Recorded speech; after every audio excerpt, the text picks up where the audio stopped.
नमस्कार दोस्तों, स्वागत है आपका स्टडी IQ यूट्यूब चैनल पर। मैं वासु। हमारी चल रही थी प्रॉफिट एंड लॉस की सीरीज, लाभ और हानि की। इस सीरीज में अब तक हमने 7 लेक्चर में अलग अलग बातों को डिस्कस कर लिया। अब तक हमने 105 सवाल भी डिस्कस कर लिए हैं। ये हमारा 8वां सेशन है और इसके अंदर 106 नंबर से जो क्वेश्चन है उनको हम लोग स्टार्ट करेंगे। तो जो बच्चे अभी अभी जुड़े हैं वो ऐसा कर सकते हैं कि मैथ्स बाय वासु सर नाम से प्लेलिस्ट है, वहां जाएं, पहले वीडियो से देखना स्टार्ट करें, या पीछे जो भी मैंने लेक्चर्स आपको पढ़ा दिए हैं उनको देखना चाहते हैं तो वो भी आपको मिल जाएंगे। एक टेलीग्राम चैनल है वासु स्टडी IQ नाम से, आप इसे ज्वाइन कर सकते हैं। यहां पर ये जितने भी सेशंस होते हैं इनकी आपको PDF मिल जाएगी। Vasu study IQ doubt group नाम से ग्रुप बना रखा है, वहां पर आप अपने डाउट्स सेंड कर सकते हैं। अपने सवालों का लेवल एक्सट्रीम अच्छा हो गया था, तो चलिए फिर आज के सेशन का पहला सवाल। सबसे पहला काम है लैंग्वेज को रीड करो। आपको क्या कहा? असल में देखा जाए तो ये पहला सवाल वैसे तो परसेंटेज में भी डिस्कस किया जाता है और यहां पर भी डिस्कस हम इसको कर सकते हैं, क्योंकि इसमें कोई बहुत ज्यादा नॉलेज की नीड नहीं है। तो पहले तो इस सवाल में अंडरस्टैंडिंग डेवलप करते हैं कि असल में ये चाह क्या रहा है, हमसे क्या पूछना चाह रहा है इसके अंदर, और कैसी अंडरस्टैंडिंग अपने पास होगी तो अपना काम चल जाएगा। तो सवाल में देखो इसने क्या कहा कि आयकर की दर में 19% की वृद्धि होने से शुद्ध आय में 1% की कमी हो जाती है। आयकर की दर बताइए। क्या कह रहा है कि इनकम टैक्स की दर, इसको थोड़ा सा चेंज कर लो, रेट ऑफ इनकम टैक्स ना करके आप ये कहो कि आयकर में 19% की वृद्धि होने से, आयकर कर देना, आयकर की दर इसमें नहीं चलेगी। सवाल को समझना भी पहले समझते हैं कि क्या हो रहा है। मान लो आपने 10 लाख रुपए कमाए, किसी साल आपने 10 लाख रुपए कमाए, तो ये आपकी टोटल क्या हो गई? इनकम। ये आपकी कुल आय हो गई। अब गवर्नमेंट क्या करेगी? भाई आपके अकाउंट में इतना पैसा आ गया सैलरी की फॉर्म में या कैसे भी, तो गवर्नमेंट कहेगी इस पर आप टैक्स पे करना स्टार्ट करो। मान लो आपका टैक्स बनता था 2 लाख रुपए, तो इन 10 लाख रुपए में से 2 लाख रुपए आपने सरकार को टैक्स की फॉर्म में पे कर दिया। कितने रुपए बचे भाई आपके पास? जायज सी बात है, आपके पास रुपए बचेंगे 8 लाख, और इसे कहा जाता है आपकी नेट इनकम, या फिर यूं कह लो आपकी शुद्ध आय। 10 लाख रुपए आपने कमाए, 2 लाख रुपए आपने टैक्स के दे दिए, 8 लाख रुपए आपकी नेट इनकम। कोई मुझसे कहे, इंडिया के हिसाब से नहीं सोचते हैं, इंडिया में तो क्या है, कुछ रेंज ऐसी है जिसमें एग्जम्पशन आपको मिलता है, छूट मिलती है आपको, उसके बाद एक रेंज में 10%, फिर 20%, 30%। तो ये टैक्स का सिस्टम चलता रहता है। ये रेंज है इनकी डिफरेंट, कभी इसमें स्लाइड सा चेंज इधर उधर करते रहते हैं। तो मुद्दे की बात यह हुई कि अगर आपसे कोई कहे कि यहां पर अगर 10 लाख रुपए पर आपने टैक्स पे किया, तो टैक्स की जो रेट है वो कितनी होगी, तो आप सीधे सीधे कहोगे कि भी 2 लाख रुपए पे किए हैं, किस पर? नेट इनकम पर नहीं, टोटल इनकम पर। 2/10, 1/5 होगा, क्या लिख सकते हो? 20%। 1/5 आपका 20% होता है, या फिर प्रतिशत में बदलना, किसी भी फ्रैक्शन को 100 से गुणा कर दो। तो ये तो एक तरीका हो गया कि टैक्स की रेट क्या चल रही है, कब। इंडिया के हिसाब से मत इमेजिन करना, मैं ये मान के चल रहा हूं आपने जितना भी पैसा कमाया, गवर्नमेंट आप 1 रुपया कमाते हो तो भी 20% लेती है, 2 रुपए कमाते हो तो भी 20%, 5 लाख पर भी 20%, और जैसे हमने ये सवाल माना है 10 लाख पर भी 20%। ये तरीका हो गया। तो ये आपको यहां से ध्यान रखना है कि टैक्स को कैसे फाइंड किया जाता है। चलिए भाई, अब आ जाते हैं अपने सवाल पर। यहां तक अगर आपको बात समझ आ गई है तो फिर अपना जो काम है वो एकदम आसान हो चुका है। कैसे देखना? देखो, पहले वो जितने पैसे कमाता था उसको हम लोग बोल देते हैं आय, ये पैसे कमाता था, ठीक है। फिर इसने क्या कहा, इसका वही है, इनकम हो गई इसकी। अब इसमें से ये क्या करता है, कुछ टैक्स पे कर देता है। चलो भाई, टैक्स पे करने के बाद इसके पास जो पैसा बचता है वो इसकी क्या होती है? Net income. मैंने क्या किया, जैसे 10 लाख रुपए उसने कमाए, 2 लाख उसने टैक्स के दे दिए, 8 लाख उसकी क्या रहेगी? Net income. क्लियर है? अब आयकर की दर मत करना, इनकम टैक्स कर लेना इसको आयकर। दर में प्रतिशत चेंज नहीं, इनकम टैक्स जो पे कर रहा है उसमें 19% की वृद्धि हो जाती है। तो सेकंड केस अगर आप लिखना चाहोगे तो सेकंड केस में क्या होगा भाई, इनकम पर कोई चेंज बताया, इनकम पर कोई चेंज नहीं बताया, नो चेंज। सवाल आसान है, तुरंत सोल्व हो जाएगा, इतनी हेडेक भी नहीं है, लेकिन अंडरस्टैंडिंग तो हो। रटना किसी समस्या का समाधान नहीं हो। तुरंत के तुरंत बच्चे क्या करते हैं, इसके अंदर 1/20 कर देते हैं, सर 5% आंसर आएगा। क्यों आएगा, कोई एक्सप्लेन करके बताओ, नहीं बताते। रीजन क्या, आप चीजों को थोड़ा समझने की कोशिश करो। आंसर इसका आसान है, वर्बली कर सकते हो, कोई इश्यू नहीं होगा, लेकिन पहले बात को समझो। देखना, पहला जो केस था उसमें इनकम थी, उसकी टैक्स दे दिया, नेट इनकम बच गई। सेकंड केस में क्या इनकम में कोई चेंज हुआ, नहीं, उसने ऐसी कोई बात नहीं की है कि उसकी जो टोटल इनकम है उसमें चेंज होगा। किसमें बता रहा है, एक तो आपके टैक्स में चेंज बता रहा है और एक आपकी नेट इनकम में। तो चलो भाई, टैक्स में क्या हुआ, पहले वो टी टैक्स देता था, अब टैक्स पहले के कंपैरिजन में कितना दे रहा है ज्यादा, 19%। चलो भाई, टी रुपए देता था, अब टी का 19% एक्स्ट्रा देना होगा। दूसरी बात, पहले नेट इनकम क्या थी, एनआई आपने मान ली नेट इनकम, अब क्या हुआ, नेट इनकम 1% गिर गई, तो जितनी भी ये है इसमें से नेट इनकम का 1% डाउन कर दो, कर दिया। जैसे जैसे सवाल ने कही बात वैसे वैसे आपने लिख दिया कि इनकम होती है आपका tax plus net income. Tax आपका जितना भी पे कर रहे थे वो 19% बढ़ गया, तो टी प्लस टी का 19%, नेट इनकम जितनी भी थी अब 1% गिर गई। ये वाली बात नहीं बदली, तो इसका मतलब क्या हुआ, आपने जितने भी पैसे कमाए थे वो एज इट इज मेंटेन है। हुआ क्या है, यहां जो पैसा था सरकार ने क्या कहा कि आप जितना टैक्स दे रहे हो हमें कुछ और टैक्स देना स्टार्ट करो, तो आपने क्या किया, इधर वाला पैसा उठ करके सरकार के पास चला गया। इतना ही तो चेंज हुआ। पहले ये था tax plus net income, net income का कुछ पैसा इधर आया, इसमें चला गया, इसी वजह से इनकम चेंज नहीं हो रही आपकी। तो आपको एक रिलेशन मिल गया, क्या यहां से कि टैक्स का 19% इक्वल्स टू में क्या है, नेट इनकम का 1%। परसेंट से परसेंट खत्म। अब पीछे से मैं आपको एक एक बात बड़ी ही आसानी के साथ बताता आ रहा हूं कि ये जब भी पैटर्न होता है आप इसको सोल्व करो। टैक्स को कौन बताता है, 1, नेट इनकम को कौन बताता है, 19।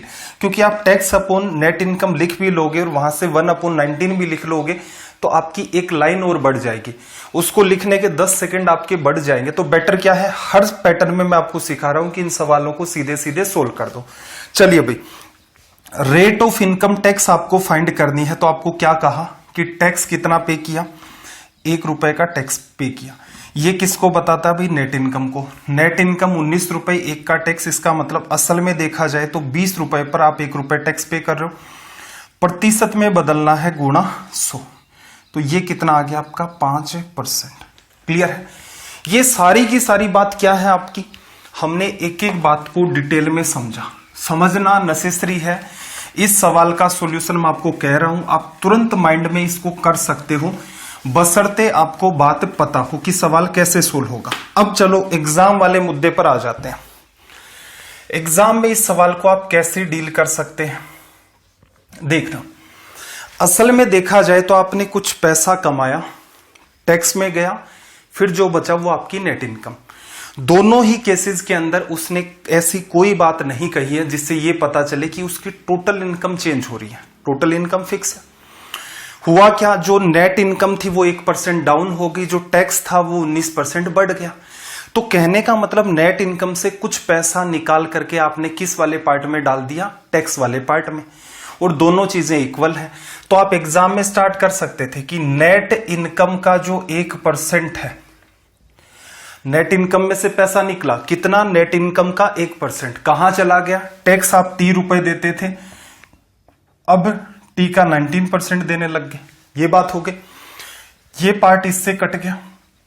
अब आपको जो सिखाया कि टैक्स को कौन बताएगा, ये, नेट इनकम को कौन बताएगा, ये। अब यहां से रेट ऑफ टैक्स क्या लिखोगे, टैक्स कितना दिया, 1 रुपए, किस पर दिया भाई, नेट इनकम और टैक्स दोनों चीजें हैं आपके पास, तो टोटल इनकम 20, प्रतिशत में बदलना है गुणा 100, 100 करते ही रिजल्ट क्या आ गया, 5%। मेरे हिसाब से इतनी बात लिखते ही आगे का जो पार्ट है वो आपका माइंड में सोल्व हो गया। भविष्य में क्या होगा, कलाकार बन जाओगे आप। कैसे बनोगे भाई, कि इधर से 19% और उधर से पैसा बढ़ा 1%, दोनों बराबर, तो इसका मतलब एक टैक्स है 19 आपकी, एक आपका जो है वो रिप्रेजेंट करेगा टैक्स को, 19 आपका रिप्रेजेंट करेगा नेट इनकम को। टोटल इनकम कितनी हो गई 20, 1/20 5%। तो ये पर्टिकुलर सवाल आप एग्जाम में माइंड में कर सकते हैं। तो आप सवाल नंबर 2 को भी करके बताओ फिर माइंड में। क्वेश्चन नंबर 2 कोशिश करो कि माइंड में सोल्व हो जाए।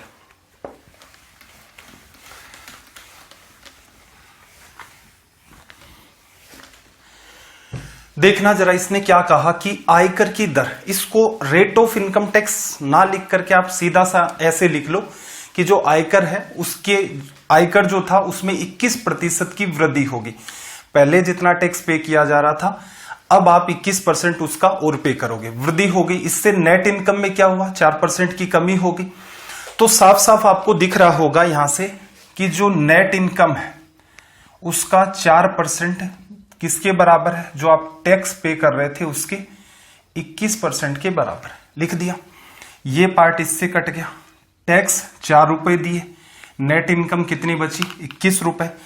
रेट ऑफ टैक्स फाइंड करनी है तो 4 रुपए का टैक्स आपने किस पर दिया, टोटल इनकम पर। क्या बताया था अभी, दोनों को जोड़ दो तो यहां से 21 और 4 25, प्रतिशत में बदलना है तो यहां से गुणा 100, 4 बार कैंसिल आउट हो गया। तो यहां से रिजल्ट आ गया कि जो रेट ऑफ इनकम टैक्स है वो कितनी है 16%। भविष्य में क्या करोगे, साफ साफ दिख रहा है कि आयकर है उसका 21% बराबर है, जो नेट इनकम है उसका 4%। तो इन दोनों को रिलेट करवाओगे तो टैक्स 4 रुपए, नेट इनकम कितनी 21 रुपए। 4 टैक्स दिया 25 पर, प्रतिशत में बदलना गुणा 100, 25 4 बार कटा 16 आपका रिजल्ट आ गया। तो आई होप आपको ये बात समझ आ गई होगी। ये पर्टिकुलर सवाल भी आप एग्जाम में माइंड में कर सकते हैं। चलिए भाई सवाल नंबर 3 पर आ जाते हैं। क्वेश्चन नंबर 3, सबसे पहला काम है इसकी लैंग्वेज को रीड करो।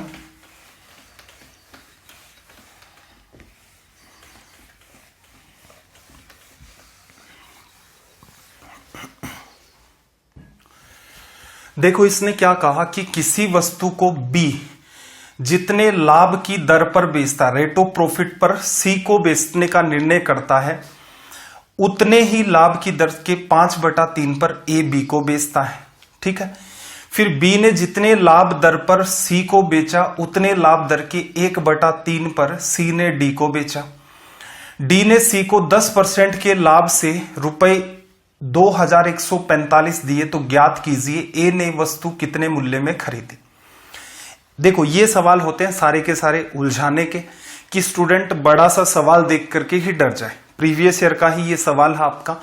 सिंपल सी बात है, यहां पर सक्सेसिव सेल हो रही है। ए ने क्या किया भाई, वस्तु को बी को बेच दिया। बी क्या करता है, ये वस्तु सी को बेच देता है, और सी क्या करता है, ये वस्तु डी को बेच देता है। सक्सेसिव सेल चल रहा है।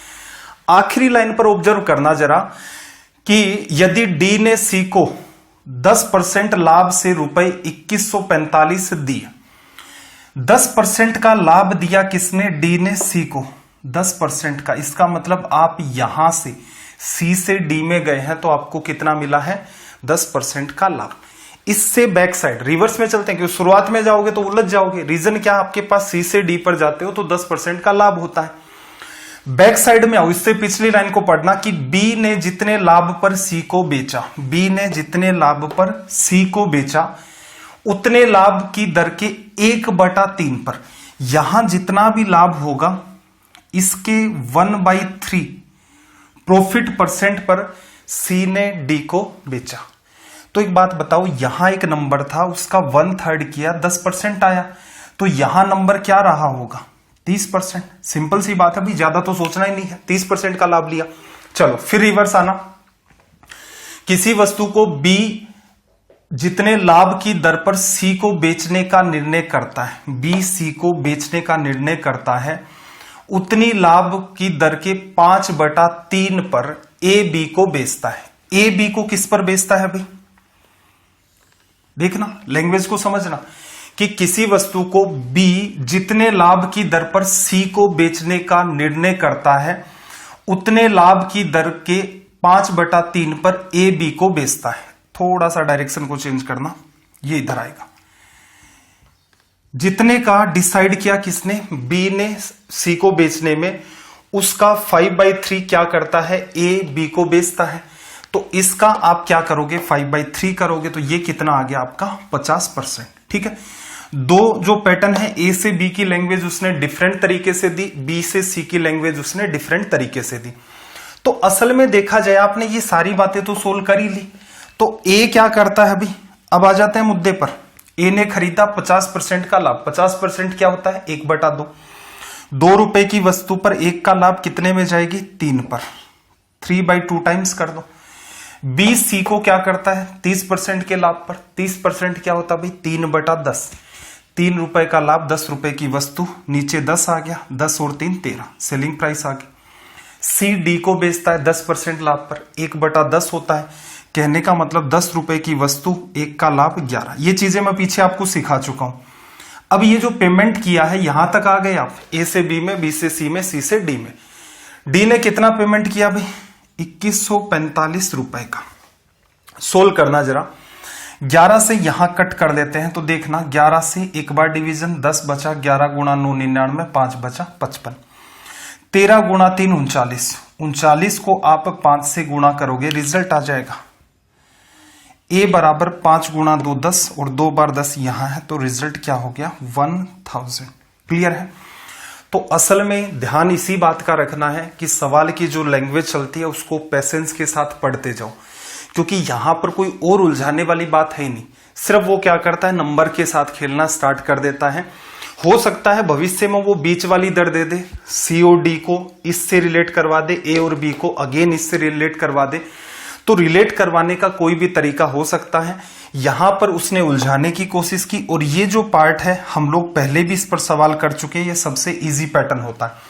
यहां ध्यान रखना, रेशियो का फॉर्मेट फॉलो नहीं करना है, क्योंकि रेशियो पैटर्न को मैं अवॉइड करवाता जा रहा हूं जगह जगह जहां अपने को नीड नहीं है, जहां आपका ज्यादा टाइम कंज्यूम हो रहा है। चलिए भाई, सवाल नंबर 4 की बात कर लेते हैं। लैंग्वेज को रीड करो।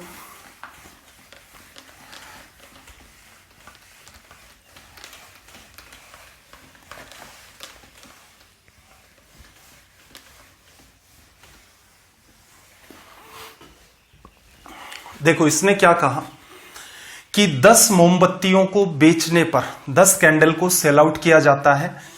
एक व्यक्ति 3 कलमों के विक्रय मूल्य के बराबर लाभ कमाता है, कि जो 3 पेन है उनको बेचा जाएगा उस रेट के बराबर प्रॉफिट गेन करता है। फिर इसने दूसरी बात कही कि जबकि 10 कलमों को बेचने पर, 10 पेन को सेल आउट किया जाएगा, तो उसे 4 मोमबत्तियों के विक्रय मूल्य के बराबर हानि होती है। कहने का मतलब 4 जो कैंडल्स जिस रेट में बेची जाएंगी उस रेट में उसे क्या होगा, यहां पर लॉस होगा। लाभ प्रतिशत व हानि प्रतिशत का जो संख्यात्मक मान है, पहले केस में क्या हो रहा है प्रॉफिट, दूसरे केस में क्या हो रहा है लॉस, तो उनकी जो न्यूमेरिक वैल्यू है वो दोनों की क्या है इक्वल होगी। कहने का मतलब पहले केस में 12% का लाभ, तो दूसरे में क्या होगा 12% का लॉस। आगे इसने क्या कहा कि मोमबत्ती का क्रय मूल्य कलम के क्रय मूल्य का आधा है। मोमबत्ती का जो कॉस्ट प्राइस है वो जो पेन का कॉस्ट प्राइस है उसका जस्ट हाफ हो गया। फिर इसने क्या कहा, कलम के विक्रय मूल्य और मोमबत्ती और कलम के विक्रय मूल्य का अनुपात निकालो। देखना जरा, आप एक ले लेते हो कैंडल और दूसरा आपके पास क्या है यहां पर पेन। चलो, कॉस्ट प्राइस की अगर मैं बात करूं तो यहां देखो एक बात आपने ऑब्जर्व की होगी, क्या कहा था कि मोमबत्ती का क्रय मूल्य कलम के क्रय मूल्य का आधा। पेन की जो कॉस्ट प्राइस है ऐसी मान लो जिसका आधा करना आसान है, तो आप 2x मान लो, इसका जस्ट हाफ करना इजी होगा। रीजन क्या, आप इसको x मानोगे तो यहां x/2 लिखोगे, तो वो आपके लिए ऑटोमेटिक चैलेंज हो जाएगा। ये सेलिंग कॉस्ट प्राइस होगी। सेलिंग प्राइस की अगर मैं बात करूं यहां पर, तो देखना सेलिंग प्राइस आप क्या मानोगे, इसकी ए मान लो, इसकी बी मान लो, क्योंकि रीजन तो हमसे यही पूछा है रिजल्ट की फॉर्म में कि इसका रिजल्ट क्या होगा। मैंने क्या किया, कैंडल की सेलिंग प्राइस ए मानी है और पेन की सेलिंग प्राइस बी मानी है। अब थोड़ा सा बातों को रिलेट करवाते हैं कि 10 मोमबत्तियों को बेचने पर, तो एक बात बताओ 10 मोमबत्तियां किस रेट में खरीदी होंगी, एक की रेट x रुपए, तो उसने 10 कैंडल कितने रुपए में खरीदी 10x में। चलो, कितने का प्रॉफिट हुआ? 3 कलमों के विक्रय मूल्य के बराबर। एक पेन को बेचा जाता है 20 रुपए में, इसको हटा देता हूं, ये अपॉन बी तो अपने को फाइंड करना है। एक पेन को 20 रुपए में बेचा जाता है, 3 पेन को कितने रुपए में बेचोगे भाई? 3B में। क्या हुआ ऐसा करने पर? प्रॉफिट। लिखा जा सकता है, आगे ऐड करके लिखना चाहो तो लिख सकते हो। बाकी अपना उद्देश्य क्या है? प्रॉफिट परसेंट और लॉस परसेंट। तो आपको पता है इधर सीपी चल रही है, इधर प्रॉफिट चल रहा है, एसपी का कोई लेना देना नहीं है, अवॉइड कर सकते हो। अगली बात कही कि 10 कलमों को बेचने पर, 10 पेन को सेल आउट किया, एक पेन को किस रेट पर? 2x पर, तो 10 को कितने पर बेचा भाई? 20x पर। ऐसा करने पर उसे लॉस होता है। लॉस क्या होता है? 4 मोमबत्तियों के विक्रय मूल्य के बराबर। एक कैंडल की सेलिंग प्राइस 6 रुपए है, 4 कैंडल की सेलिंग प्राइस क्या होगी? 4 है, इसका लॉस हो गया। फिर इसने क्या कहा? ये जो प्रतिशत मान यहां पर निकलेंगे, पहले में प्रॉफिट परसेंट निकालोगे तो क्या करोगे? 3B अपॉन में 10x करोगे, किया जाएगा भाई, और प्रतिशत में बदलना है गुणा 100। दूसरे केस में देखना, 4A का लॉस हुआ कितने पर? 20x पर, परसेंटेज में बदलना है मल्टीप्लाई बाई 100। तो दोनों चीजें बराबर आएंगी, तो उस 100 को क्यों लिख रहे हो? दोनों ही तरफ परसेंटेज आएगा, कट गया।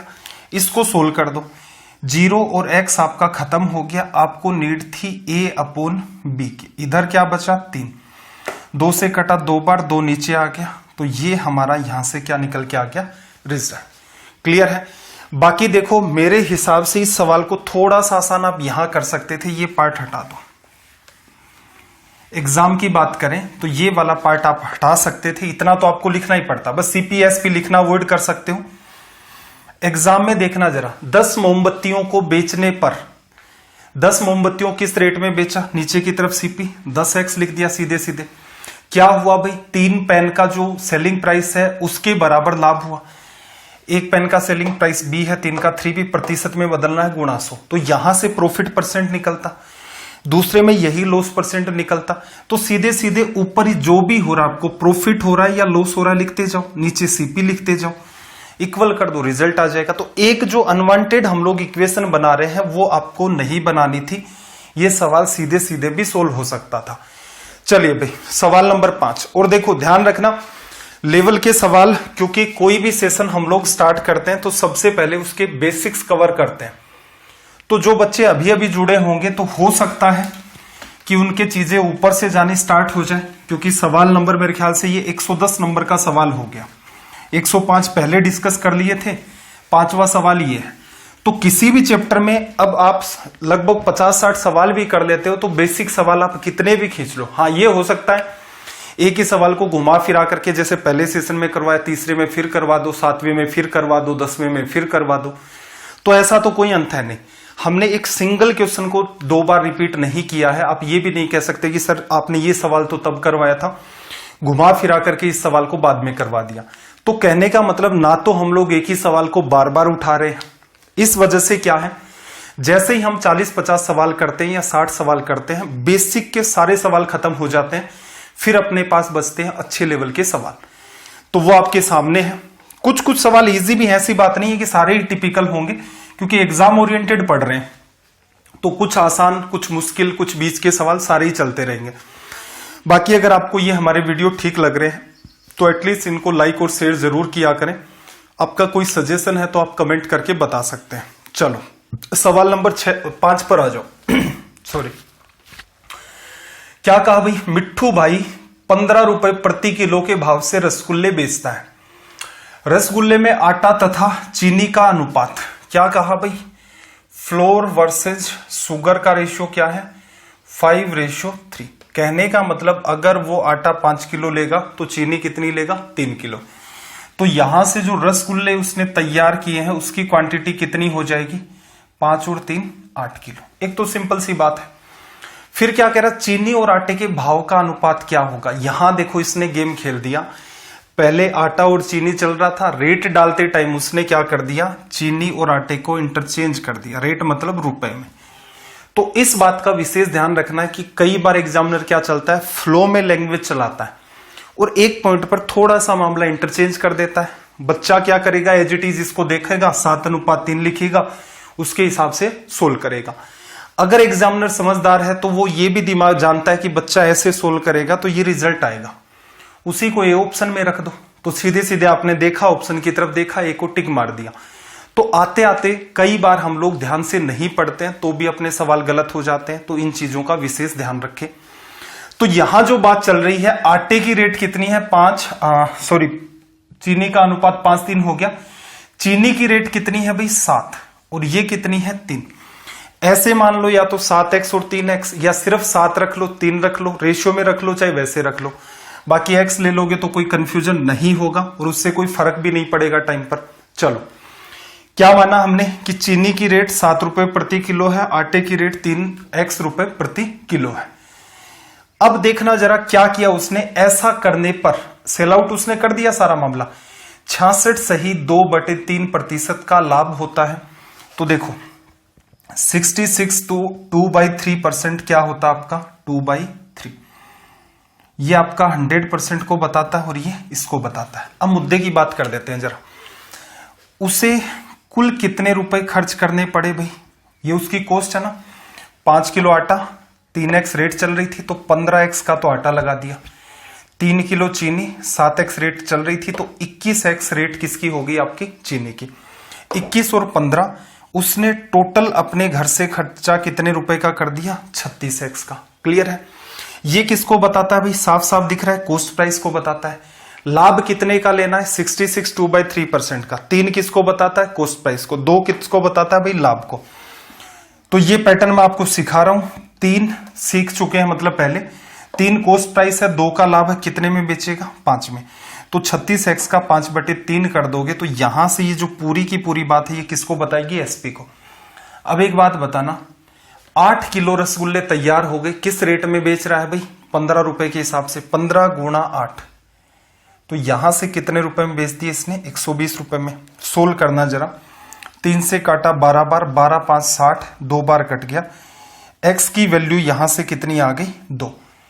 पूछा क्या चीनी का क्रय मूल्य बताओ, चीनी का क्रय मूल्य हमने ये माना था 7x, तो मेरे ख्याल से 7x की वैल्यू पता चल गई होगी। 7 और 2 से गुणा कर दोगे 40, ये हमारा यहां पर रिजल्ट हो गया। क्लियर है। एग्जाम में जब भी करो तो ये कुछ अनवांटेड पार्ट है, इसको अवॉइड कर सकते हो, कहीं कोई एरो नहीं बनानी, सीधे सीधे दिमाग लगाओ, सीधे सीधे सवाल सोल्व हो जाएगा। अनवांटेड टाइम नहीं किल करना है एरो वगैरह बनाने में। चलिए भाई सवाल नंबर 6 पर आ जाते हैं। क्वेश्चन नंबर 6, लैंग्वेज को रीड करो।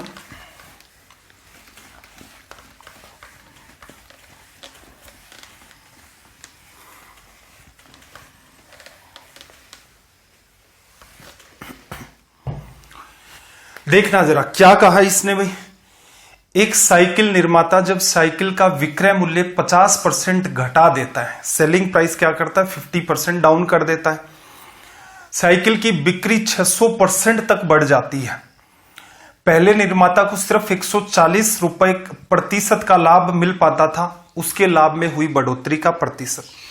देखो मुद्दे की बात करें हम लोग, क्या करें, एक जो साइकिल है उसकी अगर मैं बात करता हूं तो थोड़ा सा दिमाग लगाना कि पहले क्या हो रहा था।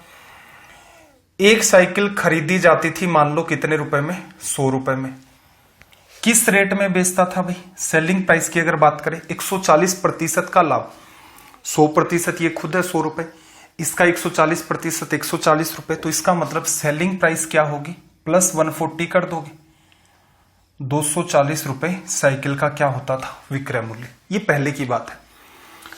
अब क्या हो रहा है भाई, विक्रय मूल्य को अब डाउन कर रहा है, जस्ट हाफ कर दिया, 120 रुपए कर दिया।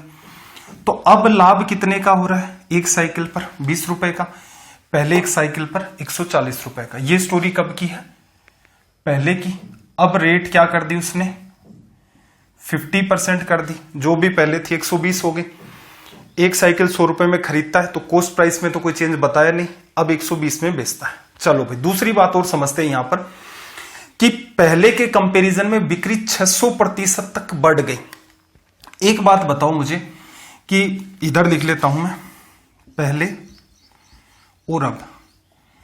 पहले मान लो 100% साइकिलें बिकती थी, 100% क्या होता है भाई, एक साइकिल बिकती थी, 600% बढ़ गया। अब थोड़ा सा दिमाग लगाना, 600% 6 हो जाएगा, ये मत कर देना कि अब 6 हो गई। रीजन क्या, एक बात बताऊं, 100% खुदा कोई कहे 100% बढ़ाओ, तो आप एक में एक जोड़ोगे, 200% एक में 2 जोड़ोगे, 300% बढ़ाना एक में 3 जोड़ोगे, ठीक है। तो इसका मतलब ऐसा नहीं है कि किसी संख्या को 300% बढ़ा दिया तो वो 300% हो जाएगी, नहीं, 100% तो थी, 300% और बढ़ा दिया। तो ऐसे ही पहले क्या एक साइकिल बिकती थी 100%, 600%, 6 और बढ़ गई, तो अब कितनी साइकिल बिक रही है, 7 साइकिल। अब आपसे क्या पूछ रहा है, उसके लाभ में हुई बढ़ोतरी का प्रतिशत। देखो पहले एक साइकिल पर 140 रुपए कमाता था, एक ही साइकिल उसने बेची, 140 रुपए का क्या हो गया, प्रॉफिट। आज क्या हुआ, रेट गिरने से साइकिलें कितनी बेचने लग गया भाई, 7। एक पर कितने रुपए कमा रहा है, 20 रुपए, तो अब कितने रुपए, 140। तो इसका मतलब प्रॉफिट में तो 0% का चेंज आया है। तो यहां से ऑप्शन अपना क्या हो गया, सी करेक्ट। क्लियर है। चलो थोड़ा सा एग्जाम अप्रोच की तरफ और देख लेते हैं कि ऐसे सवालों को समझना जरूरी है। सबसे पहले हमेशा ही ध्यान रखें, किसी भी चीज में अगर आप इंप्रूवमेंट चाह रहे हैं तो पहले उस चीज को करने का तरीका देखो। तरीका कितना भी लंबा हो, एकदम एक्स मान के भी करते रहो, फिर उस पर दिमाग लगाओ कि कौन सा हिस्सा आप गायब कर सकते हो या कौन सा हिस्सा आप अनवांटेड कर सकते हो, किस पार्ट को आप माइंड में सोल्व कर सकते हो, तभी आपका टाइम बचेगा। तो देखना जरा, 100 रुपए में देखना साइकिल खरीदता था, 140 का लाभ लेता था, कितने में बेचता था भाई, 240 में। और अगले केस में क्या हुआ, जस्ट हाफ कर दी रेट, 120, तो लाभ कितने का, 20 का। पहले कितनी साइकिल बेचता था, 1, अब कितनी बेच रहा है, 7। तो कहने का मतलब 140 रुपए का लाभ पहले हो रहा था, 140 रुपए का लाभ अब हो रहा है, तो इसका मतलब आपका 0%। तो ऑप्शन सी आपका करेक्ट है।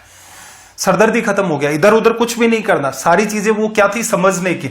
कुछ पार्ट आप जो कोई भी सेशन आप देखते हो तो उससे शुरुआत से देखें, आप एक बार मेरे से बेसिक कवर कर दो, उसके बाद इस टाइप की हेडेक नहीं आएगी कि छोटी छोटी चीजों को भी लिख करके देखना पड़ेगा। चलिए भाई सवाल नंबर 7 की तरफ मूव करते हैं।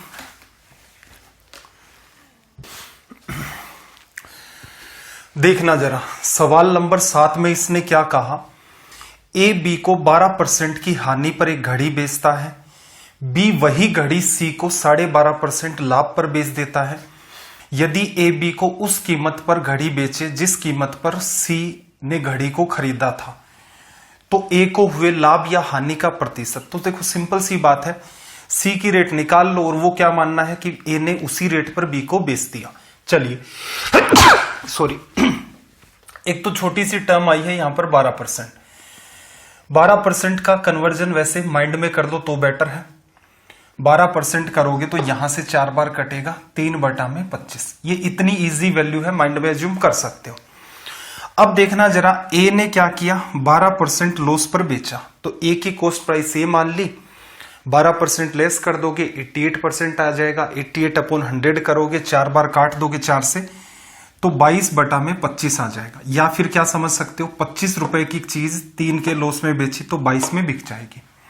ए ने बी को बेच दिया, बी ने खरीद लिया, 12.5% का लाभ, 12.5 क्या होता है, 1/8। 8 रुपए में एक वस्तु खरीदी है, 1 का लाभ, तो कितने में बेच दी, 9 में, बराबर सी ने खरीद लिया। चलो अब इतना ही दिमाग लगाना है कि ये रेट अगर ए सीधे के सीधे बी को बेच देता, जो रेट किसकी आएगी, सी की, या फिर ऐसे समझ लो ए इस रेट पर सीधे सीधे सी को बेच देता तो कितने का लाभ या हानि होती। रिलेशन निकालना आपको ए अपॉन सी का।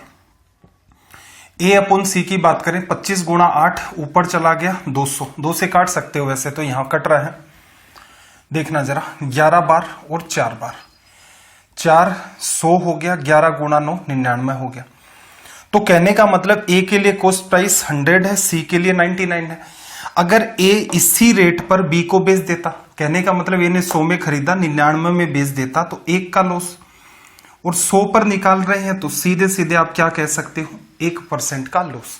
कोई चेंज नहीं करना है, सीधे सीधे आपका क्वेश्चन सोल्व हो गया। चलिए भाई सवाल नंबर 8 पर आ जाते हैं। लैंग्वेज को रीड करो।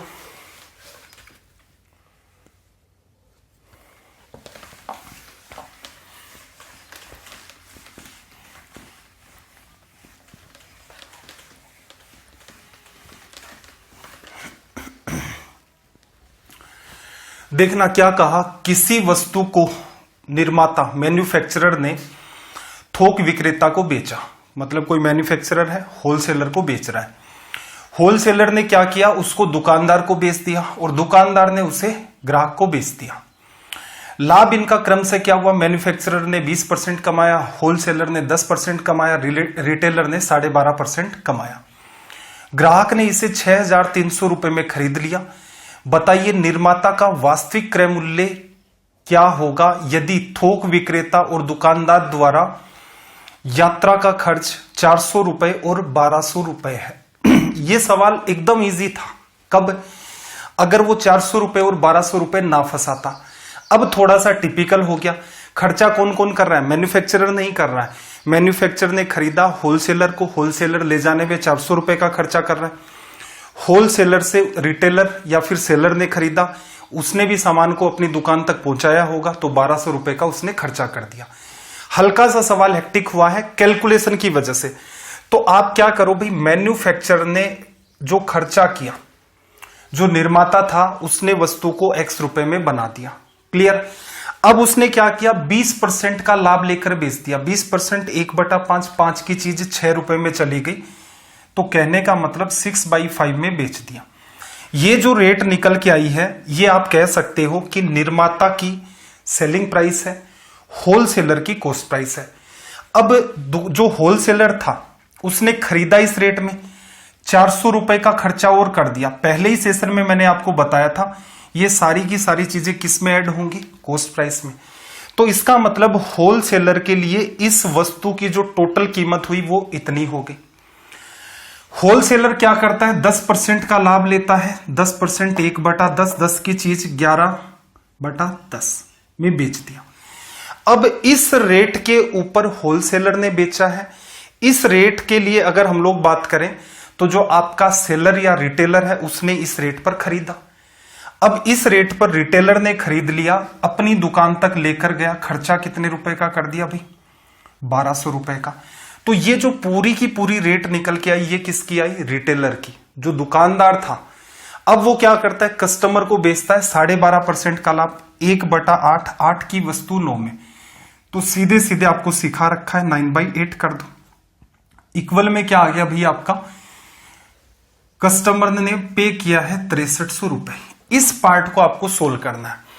अब जितने भी पास्ट ईयर के क्वेश्चन देखते हो तो ये कैलकुलेशन को थोड़ा सा आप मॉडिफाई कर दो तो ये सारी चीजें आसान है। मॉडिफाई नहीं करोगे तो ये चीजें काफी मुश्किल है। मेरे साथ साथ सोचना, 9 से काटोगे 7 बार 700, 8 इधर जाएगा 5600 हो गया। 5600 में से आप 1200 लेस कर दोगे, राइट में कितना आ गया, 4400 आ गया। साथ साथ चलते जाओ, इजी तभी बनते हैं सवाल। अदरवाइज आप इसको चाहे 5 लाइन में कर दो, जैसे ये एक लाइन इधर खत्म हुई है, पूरे को सोल्व करके एक एक लाइन बढ़ाते जाओ, 5 लाइन बड़ी बड़ी लिखी जाएंगी। मैंने क्या किया, 9 से काटा 63 को, 700 बार 8 से गुणा किया 5600, 1200 प्लस में है उधर ले गए माइनस में। अब देखना 11 को आप काट दो 44 से, कितनी बार कटा, 4 बार और 2 जीरो। 10 को 400 से गुणा किया, राइट साइड में कितना आ गया, 4000। 4000 में से 400 लेस कर दोगे तो राइट में कितना बचा, 3600 आ गया। 400 भी घटा दिया, 3600। अब देखना जरा, इस 6 को फिर काट दो, किससे भाई, 6 से, 600 आ गया। 600 को 5 से कर दो तो x की जो वैल्यू निकल के आ गई वो क्या आ गई, 3000। अगर आप इस पैटर्न में सुधार कर लेते हैं तो आप ये मान के चलो, इस सवाल में आप एक नॉर्मल स्टूडेंट से 30 सेकंड से लेकर के 1 मिनट तक का टाइम बचा सकते हैं। क्योंकि कोई भी बच्चा, हर उसको आदत ही होती है, मतलब कोई भी बच्चा है उसका सबसे प्राइम उद्देश्य ये होता है कि मुझे सवाल सोल्व करना आना चाहिए। मैं ये कह रहा हूं कि प्रैक्टिस करते रहो, आप ऑलमोस्ट सारे सवाल सोल्व कर ले जाओगे, कैसे भी टिपिकल हो। मुद्दा ये है, एग्जाम में जितना टाइम दिया है उसमें आपको सोल्व करना है, सिलेक्शन वहां से होगा। आप कितने बड़े ज्ञानी हैं इससे सिलेक्शन नहीं होगा। एक बच्चा है प्रैक्टिस करता रहता है, कितनी भी प्रैक्टिस करते रहो उसका कोई अंत नहीं है। बड़े बड़े सवाल कर दो, 10-10 लाइन के कर दो, 10-10 लाइन के सॉल्यूशन कर दो, उससे आउटपुट नहीं निकलता। 90% पार्ट आपका हूबहू प्रीवियस ईयर से पूछा जाता है। अगर आप 90% स्कोर वहां से उठा लेते हैं और 5-7% खुद और इंप्रूव कर लेते हैं तो मेरे ख्याल से सीजीएल में आपको इंस्पेक्टर बनने से कोई रोक नहीं सकता, क्योंकि ये स्कोर 190 प्लस हो जाता है जो रिसेंट ईयर में पेपर चल रहे हैं। पुराने जो पेपर थे जैसे 2015, 16, 14, 13 ये वाले, इनमें 200 में से 200 स्कोर करना भी कोई चैलेंज नहीं था, इजी वे में हो जाते थे। मुद्दा ये है टाइम बचाओ, नॉलेज प्रैक्टिस करोगे आ जाएगा, कुछ चीजें सीखने की कोशिश करो कि टाइम कैसे बचाया जाए। जैसे ही आप यहां से मान लो एक एवरेज बच्चे से, मेंस में जो आपके साथ बैठा हुआ है वो मान लो 40 सेकंड लेता, ज्यादा लेता मतलब आपके कंपैरिजन में, तो एक बात बताओ, आप तब तक तो दूसरा सवाल सोल्व कर रहे होंगे या सोल्व कर चुके होंगे और वो इसी सवाल में लगा हुआ है। तो लीड आपको ऐसे जनरेट करनी होती है, वो भी टाइम की जाती है, क्योंकि मेंस में बैठने वाले मतलब जो भी 20, 25, 30% बच्चे होते हैं उनके सामने सबसे बड़ा चैलेंज यही रहता है कि पेपर आ रहा था लेकिन टाइम नहीं बचा, सवाल छूट गए। तो ये टाइम बचाने पर फोकस करो। एक भीड़ है वो ज्ञान के चक्कर में पड़ी हुई है, नॉलेज लिमिटेड सा है इन एग्जाम को क्रैक करने के लिए। देखना जरा क्या कहा भाई इसने, सवाल नंबर 9, 8 पेन और 5 किताबों का कुल क्रय मूल्य 92 रुपए है। 5 पेन और 8 किताबों का मूल्य है वो 77 रुपए है। 2 किताब और 3 पेन का मूल्य आपको फाइंड करना है। तो देखना, आपके पास 8 तो पेन है, इनकी रेट 8p मान लो, एक पेन की कीमत p। 5 आपके पास बुक है, एक बुक की कीमत b ले लो, और कुल मिलाकर के कितने रुपए हो गए भाई, 92 लिखा जा सकता है। फिर इसने क्या कहा, 5 पेन और 8 किताबें। जब भी ये पैटर्न ध्यान रखना, कभी भी अगर ये इंटरचेंज होता रहता है इधर से, ये इजी कैटेगरी में सवाल आ जाते हैं, इनमें बहुत ज्यादा कैलकुलेशन नहीं होती अगर आप थोड़ा सा भी कॉमन सेंस यूज करें। इनकी रेट कितनी हो गई भाई, 77। क्लियर है, 2 इक्वेशन बन गई। अब आपसे क्या पूछा, 2 किताब 3 पेन, तो बुक और पेन की कीमत निकालनी है। तो कुछ बच्चे क्या करते हैं, जैसे इस वाले पार्ट को 8 से गुणा कर दिया, इसको 5 से कर दिया, ठीक है, वो भी एक तरीका, कोई समस्या नहीं है। और बेहतर क्या हो सकता था, देखो जोड़ दो, दोनों को ऐड कर दिया, 13p और 13p बराबर 7 2 9 9 7 16 169, 13 कॉमन आ जाएगा। तो पेन प्लस बुक की जो कीमत है वो आपकी कितनी निकल के आ गई, 13, कट गया, इजी हो गया। अब डील करना इजी है, कैसे, इस वाली इक्वेशन को 5 से गुणा कर दो, इसको भी 5 से कर दो, 13 गुणा 5 आ जाएगा यहां से। अब देखना जरा, इसमें से इसको लेस कर दोगे तो यहां क्या बचा, 3b 65, 77 में से चला गया, 12 बचा। बुक की जो कीमत आई आपके पास कितनी आ गई, 4 रुपए। अब देखो बुक की कीमत 4, पेन की निकालनी है, दोनों की 13। अब ये सुधार यहीं की यहीं आदत डालो, तभी जाकर के तो इंप्रूवमेंट होगा। अलग से इक्वेशन बना रहे हो, उसको सोल्व कर रहे हो, उसमें बहुत ज्यादा टाइम कंज्यूम होगा। तो 4 रुपए बुक की कीमत, 13 दोनों की, तो पेन की साफ साफ दिख रही है कितनी है, 9 रुपए कीमत। अब सोल्व क्या करना है, 2 किताबों की कीमत 4 गुणा 2 8 रुपए, 3 पेन की कीमत 27, टोटल कितना हो गया भाई, 35। ये आपका रिजल्ट निकल के आ गया। जब ये इंटरचेंज होते हैं तो हमेशा तीसरी वाली इक्वेशन बना करके सोल्व करना, आपका सवाल काफी आसान हो जाएगा। इसी पैटर्न पर देखो, कैलकुलेटिव सवाल अगर पूछे तो क्या होता है,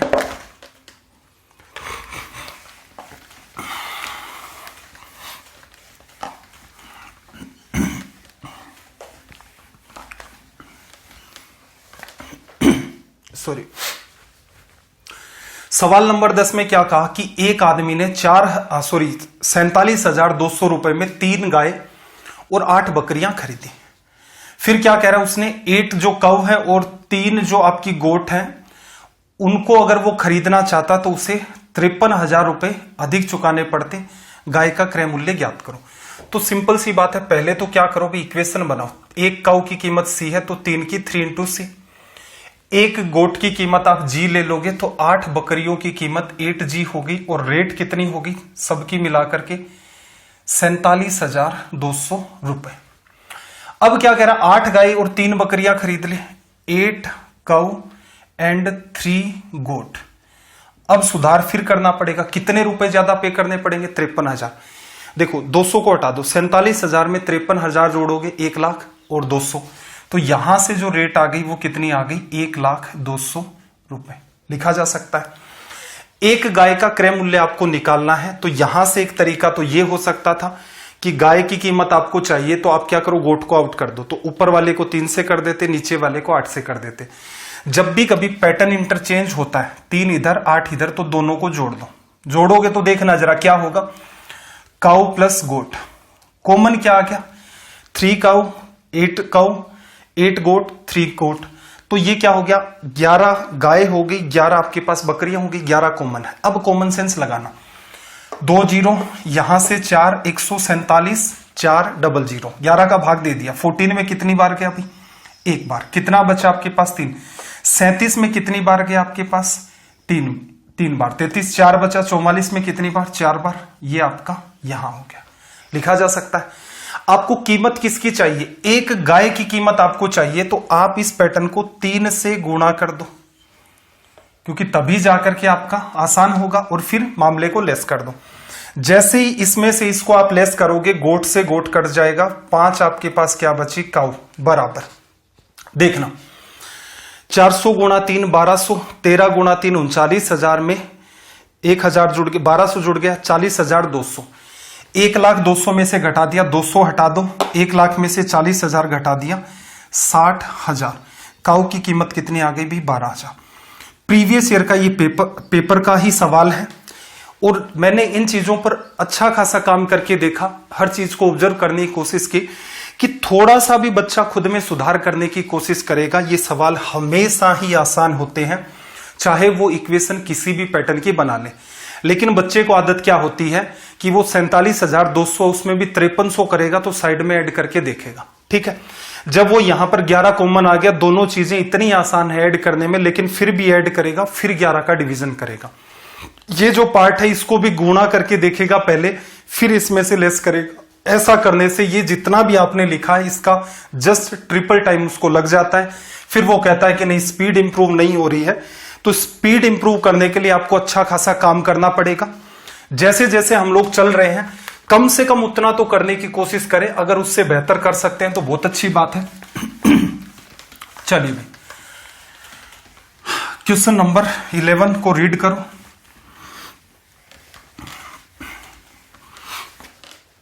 आई होप साउंड प्रॉपर आ रही होगी। देखना जरा क्या कहा इसने।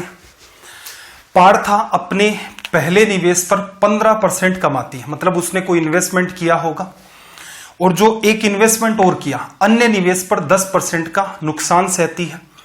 यदि दोनों निवेश का अनुपात 3:5 है, कहने का मतलब पहले 3 रुपए खर्च किए, बाद में कितने करेगी 5, तो कुल मिलाकर के प्रतिशत हानि ज्ञात करें। देखो इसको करने के अलग अलग तरीके हैं, पहले तो बात को समझो। इन्वेस्टमेंट कैसे किया 3:5, पहले तो 300 रुपए इन्वेस्ट कर दिए उसने, और दूसरे केस में इसने कितने रुपए इन्वेस्ट कर दिए 500। बात को समझो हो क्या रहा है। अब इसने जितना भी इन्वेस्टमेंट किया था पहले वाले केस में, इस पर उसे कितने का लाभ हुआ 15% का, तो 300 का 15%, 100 का 15 रुपए 45 हो जाएगा। दूसरे की बात करें तो दूसरे पर उसे 10% का लॉस हुआ, तो मैं सिर्फ प्रॉफिट या लॉस को फाइंड कर रहा हूं, 10% लोगे तो -50। कुल मिलाकर के ऑल ओवर जो ट्रांजैक्शन हुआ है उस पर उसे 50 का लॉस, 45 का प्रॉफिट, तो 5 रुपए का लॉस हो गया। इन्वेस्टमेंट कितना था भाई इसका 800 रुपए का। किसी भी फ्रैक्शन को प्रतिशत में बदलना है गुणा 100, तो ये यहां से रिजल्ट आपको क्या दे देगा 5/8% लॉस। ये तो बात हुई समझ करके। अब इस सवाल को आप ऐसे ना करके एग्जाम में थोड़ा सा सुधार कर दो, जिसके वजह से कि आपका रिजल्ट थोड़ा आसान हो जाए। देखना जरा क्या करोगे भाई, 3 और 5 है, इसके साथ छेड़खानी मत करो। 3 रुपए और 5 रुपए, टोटल इन्वेस्टमेंट उसका कितने रुपए का हो गया भाई 8 रुपए का हो गया। 3 रुपए पर कितने का लाभ कमाया 15%, तो 3 का क्या कर दिया आपने 15% निकाल दिया। ऊपर चेक कर रहे हैं, नीचे इन्वेस्टमेंट है, ऊपर प्रॉफिट या लॉस। फिर 5 रुपए पर 10% का लॉस, तो -5 गुणा 10%, ये आपने निकाल लिया। मैं इसको सोल्व नहीं कर रहा हूं, ठीक है। ये जितने भी रुपए आएंगे सोल्व होकर के वो लिखे, अपोन में 8 आ गया। किसी भी फ्रैक्शन को प्रतिशत में बदलना है तो 100 से गुणा कर दो। अब जब आप इस 100 का गुणा करोगे इस साइड में, तो ये प्रतिशत को गायब कर देगा, रिजल्ट परसेंटेज में ही आएगा, क्योंकि 100 का गुणा कर दिया। सोल्व कर दो, 50 में से 45 चला गया, -5/8, और परसेंट में ये कन्वर्ट हो गया, तो इससे आप क्या कहोगे 5/8 का लॉस। या सिंपल सा था, देखना जरा, 3 गुणा 15 45, -10 गुणा 5 50, -5% आया किस पर, 8 पर, प्रतिशत में ही बदलना है, गुणा 100, परसेंट उससे कट गया, तो लॉस कितने का आया, 5/8% का। या यूं कह ले, इस पर्टिकुलर सवाल को आप माइंड में सोल्व कर सकते थे अगर आपका बेसिक ठीक है तो। सवाल नंबर 12 पर आ जाओ। Question number 12।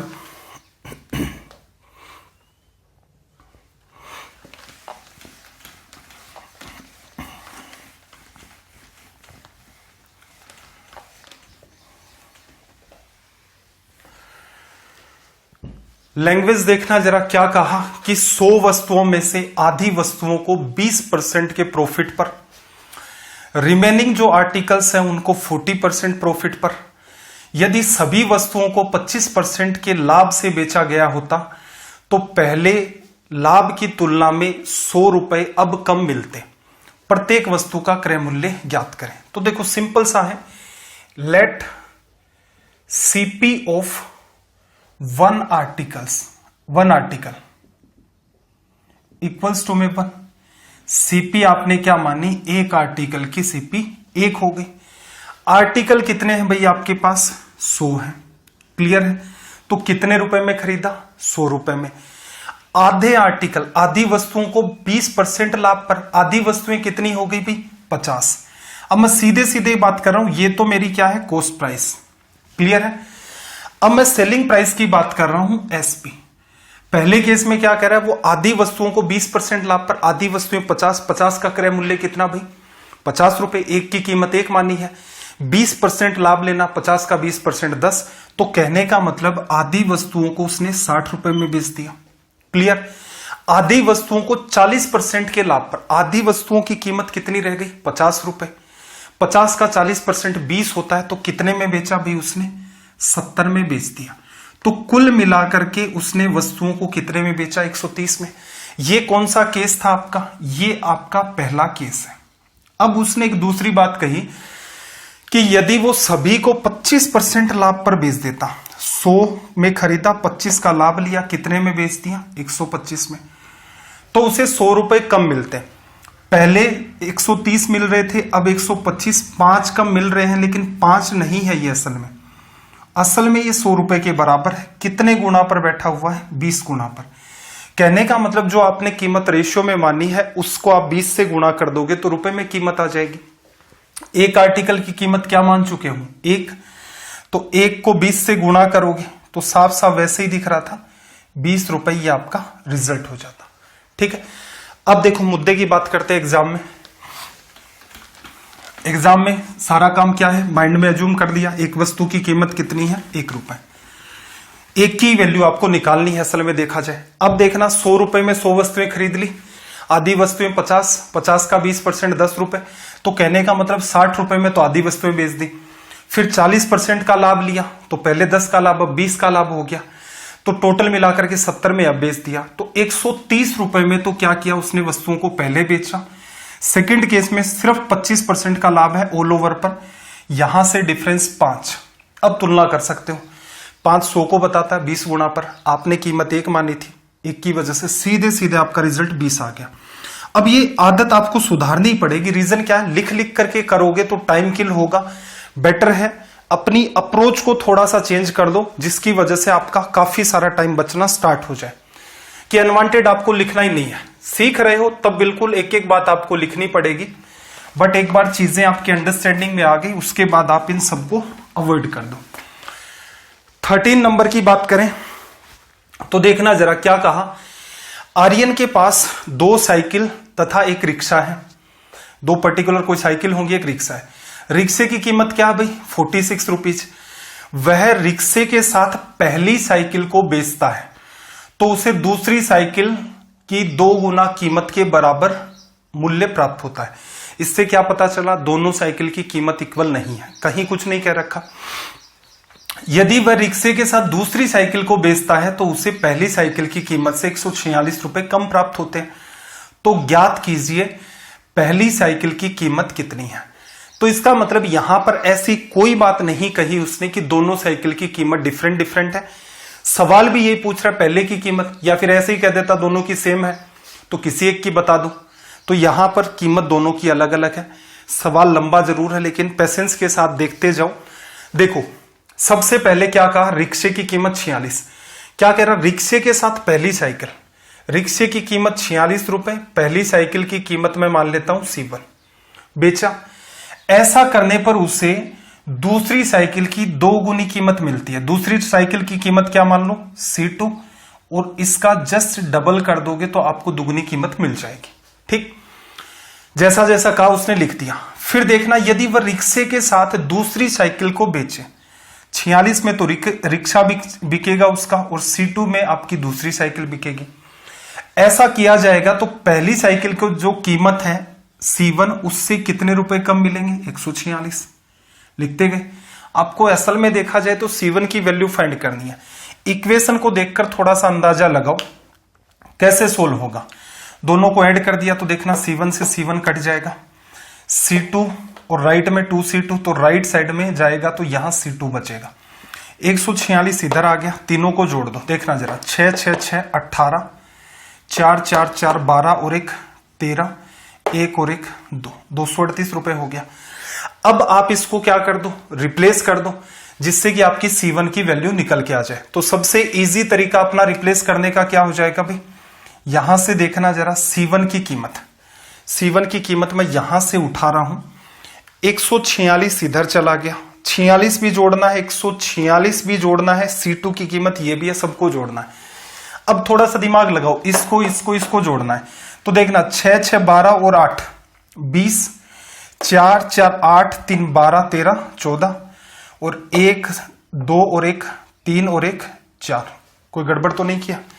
6 6 12 और 8 20, 4 4 8 3 11 और 2 13, ये गड़बड़ की है, 430। तो यहां से अपना ऑप्शन सी क्या हो गया, करेक्ट।